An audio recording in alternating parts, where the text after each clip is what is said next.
Hello again. Look at me, I'm showing off the first painting that I ever bought. I think I was 15 or so years old, and it was one of our trips to Cutler, Maine, and that's the bold coast of Maine. That's where we're going to visit in a couple weeks. It's actually, today is the fourth day of summer, and we have finally broken out of that heat dome that we've been suffering here in the portions of the Northeast.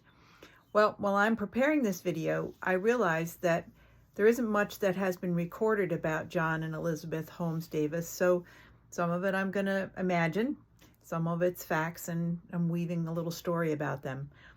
As you know, we can only speculate about what lured John Davis into Township 11, District of Maine, in the state of Massachusetts around 1785. Jay and Betty's research lead them to believe he was possibly accompanied by Robert Cates from Falmouth, Maine, and John Maker from New York.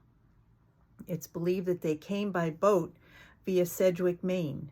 They write that the township number 11, first called Little River and now Cutler, was a near trackless, wooded wilderness. There was, as Charles Zurhorst writes in 1977, an excellent stand of timber, good farmland, productive fishing, and one of the safest, most beautiful harbors on the entire coast of Maine. The nearest town to Cutler was Machias, which, as Jay and Betty write, was a roadless town of several hundred souls. As noted before, the thought is that many of these folks who founded Machias were from Scarborough, Maine, including our Samuel Holmes. The distance between Scarborough, Maine and Machias is a journey of approximately 222 miles by normal roadway today.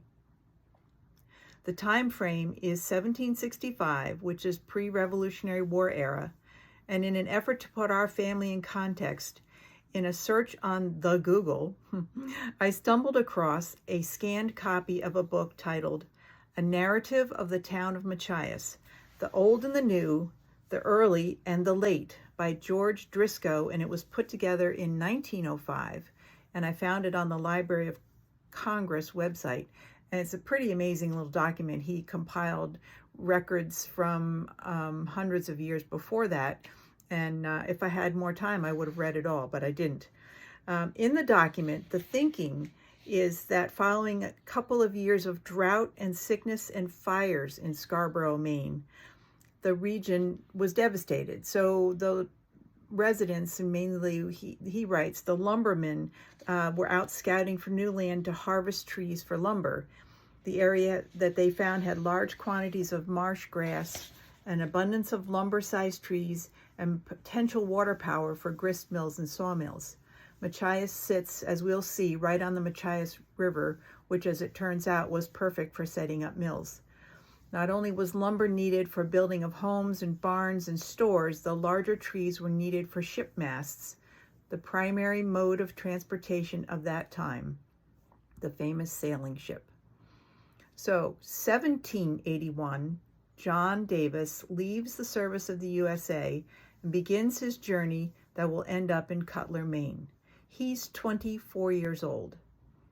Elizabeth Holmes is in Machias, Maine. Now, she's the daughter of Samuel Holmes. She's 17 years old. Within 3 years, John Davis has his log cabin built at the head of Cutler Harbor.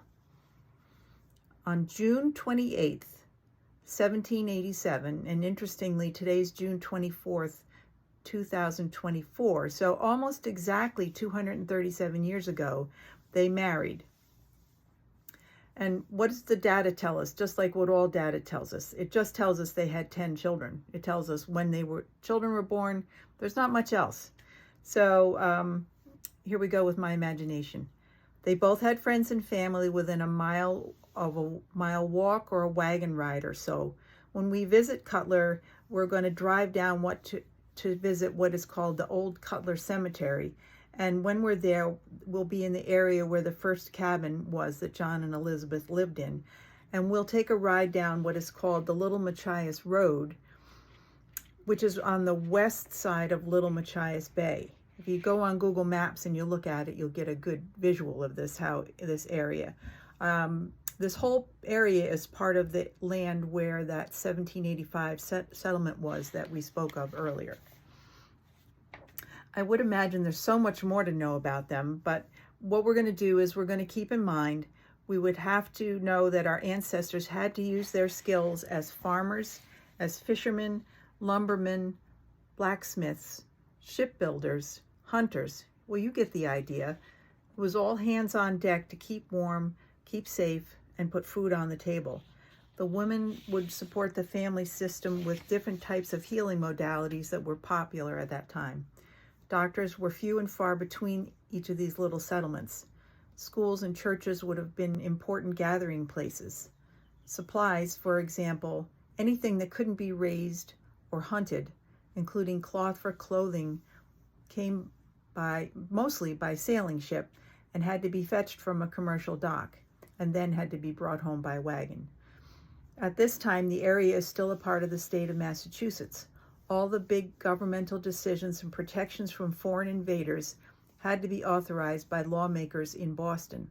I note this point because in some of the research I've done, I get the idea that the area was so close to Canada that sometimes the boundary lines of the two countries seem to be blurred by the residents of both countries. As you will see on the slide following this video, I have listed all of John and Elizabeth's children and who they married. This research that was completed is what was completed by Jay and Betty Calkins.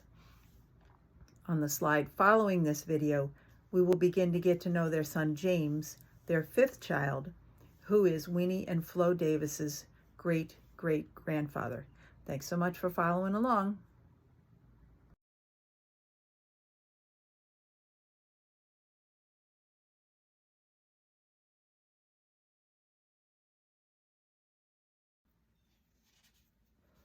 Well, I put together a brief summary, I hope, of the War of 1812 timeframe and how it relates to Maine. So there's different references. I'm not going to list them all while I'm talking, but they'll be in the document at some point. So in December of 1807, Thomas Jefferson's president, his long embargo on trade with foreign ports went into effect. Its goal was to avoid conflict between the United States, the British, and the French. In our own Down East region, the embargo became more and more unpopular, and it was prone to evasion. In other words, people were ignoring the embargo in the neighborhood where our relatives were living. Eastern Maine and the Canadian Maritime region constituted an international crossroads. Cultural and economic and marital ties connected inhabitants on both sides of the borderland region. From their perspective, there was no reason for an obscure and needless conflict to disrupt the natural links among the inhabitants. Because of its proximity to Canadian ports, Eastport, Maine, became a major hub for illegal smuggling throughout the War of 1812. Typically, flotillas of open rowboats laden with goods such as flour, pork, and salt would set out under the cover of darkness or dense fog for nearby Canadian ports. There, they discharged their cargoes and often returned with highly prized British textiles and hardware. Larger vessels would often sail under the flags of neutral European powers such as Sweden. So I took a look, and the distance between Cutler, Maine, and Eastport, Maine, by land route today is about 46 miles. So I couldn't find a navigational time, but I'm guessing it's shorter by boat. So as for smuggling, the National Park Service article that I read notes that smuggling in Maine was the greatest offender of smuggling of the states on the eastern seaboard. Ever since the close of the Revolutionary War, to avoid burdensome restrictions, many a cargo had been transferred from an American ship to an English ship in Passamaquoddy Bay, or on the shores of Campobello, which is near Eastport and Lubec, or some other neutral island. In 1808, the embargo was then enforced in Maine because of this constant evading it. and federal troops and vessels were sent to the Maine coast to enforce the smuggling, a ban on smuggling. So overall, this embargo lasted 17 months. Eventually, shipping recovered as the British tolerated limited trade and in the hopes that to keep New England in a neutral in the war or the coming war between England and the United States. However, in June 18th of 1812, Congress declared war on England, citing continued harassment of American shipping.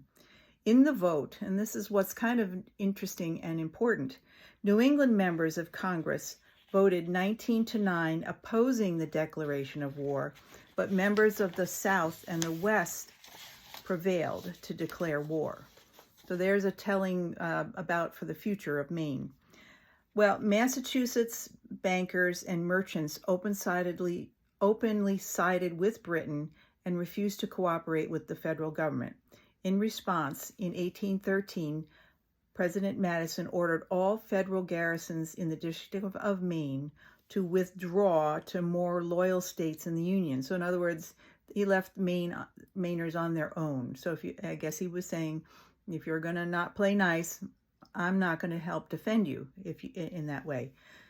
Interestingly, William King, a major general of one of the principal militia units in Maine, found his state suddenly defended by a few invalids, they write, who were retained on account of their indisposition. So people that were not able-bodied to serve the state of Maine or the territory of Maine were suddenly left to be the ones that were watching out for themselves. So of note, this William King would become, guess what, the first governor of the new state of Maine many years later.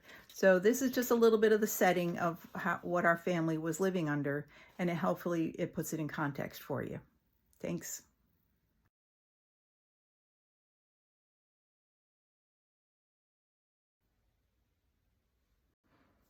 Well, this is an interesting time for our John and Elizabeth Holmes Davis and their family.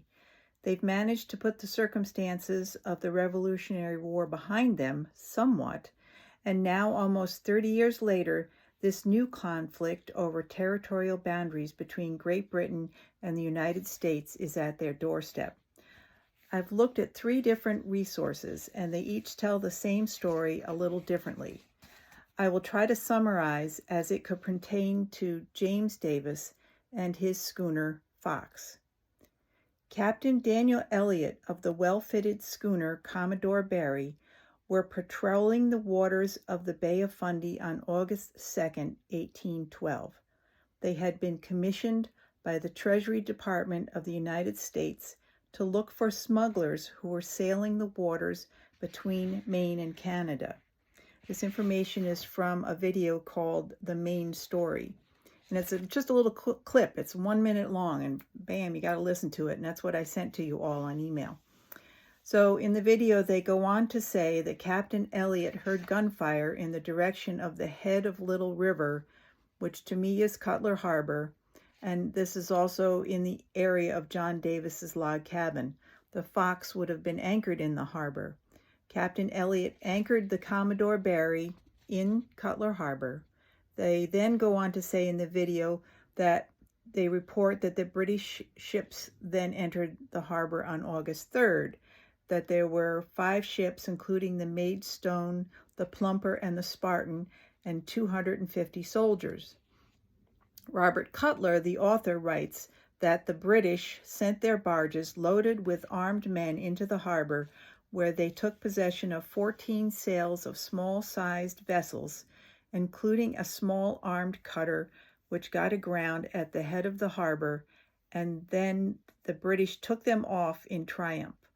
Cord also writes that the few inhabitants of the head of the harbor, probably Davis and Cates, kept out of sight, where they would have observed all that was taking place but not being seen themselves.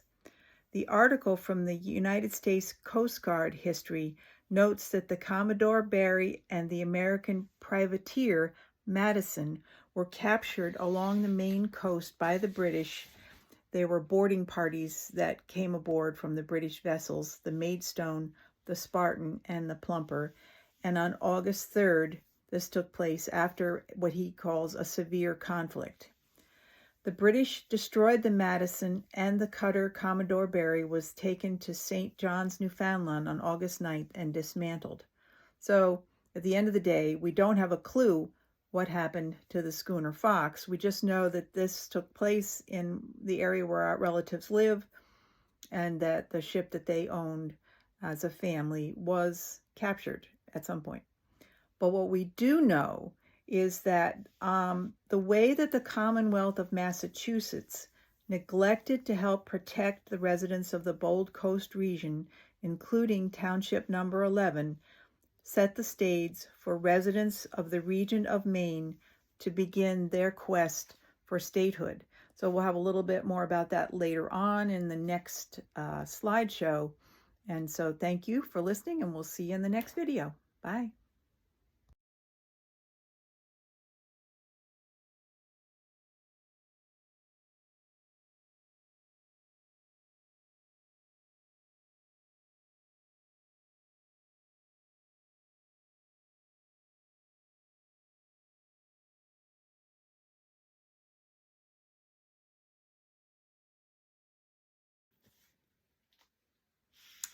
I think it's apropos that I wrap up Chapter 3 on July 4th, 2024. We will close this portion of the family history with John Davis's experience as an elder farmer in need of financial assistance. On May 18th, 1818, he testified at Machias, Maine, that he enlisted in the service of the United States of America at Morristown, New Jersey. He stated that he enlisted for the term of the war and served until the peace took place. He also testified that he was at the capture of Cornwallis. John Davis was petitioning the Third Eastern Circuit Court of Common Pleas of Massachusetts for financial help. He continued in his statement, and this isn't a quote, "I have forgotten the precise time of the date of my discharge, but affirm that I was honorably discharged from the Army at the close of the war, but I've lost," he means the date, "it has never been expected that I would benefit from it. I am now in necessitous circumstances and have never received any pension or other emolument from my country." On June 2nd, 1819, that's a year later roughly, Judge Campbell advised the Secretary of the Department of the War that Davis, by reason of reduced circumstances in life, was in need of a pension from his country. So how do we know this information? It was discovered by Mrs. Lindsay Chalmers of Machias, Maine, a local authority on genealogy, while researching the Davis family. Cousins Jay and Betty saved the article from a news clipping that was published October 18th, 1981 in the Bangor Daily News. Now there's one caveat with regard to his statement that he never received any other emolument from his country. His name does appear on a list of Maine, U.S. Revolutionary War land grants, and it's a listing from 1776 to 1780. So this notation creates a question, and that's what this research always does. You think you have an answer, and then you have more questions. Was John Davis granted land in the Maine Territory for his service? Or other research makes it look as though he and his two friends were squatters on the property at the head of Cutler Harbor when a big tract of land was deeded to a land speculator in Boston. So returning to the conversation about his application to the Department of War for assistance based on his Revolutionary War service. John Davis's plea was rejected. John Davis, our patriot, passed away in 1836 at the age of 80. In May of that year, his widow, Elizabeth, herself being 69 years old, once again petitioned the court asking for assistance under a Maine law that was to favor officers and soldiers of the Revolutionary War and their widows. She reiterated the couple's stance that John had never received a grant of land or money from the Commonwealth of Maine for his war service. The record of the disposition of this ask has been lost or not recorded in a place where it can be easily found. As you see, all the struggles many veterans face today with getting assistance from the government that they served is not a new problem. The fourth video will focus on Winnie and Flo Davis's great-grandfather and second great-grandfather, both of whom, as you will learn, took to the sea to earn a living. See you next time.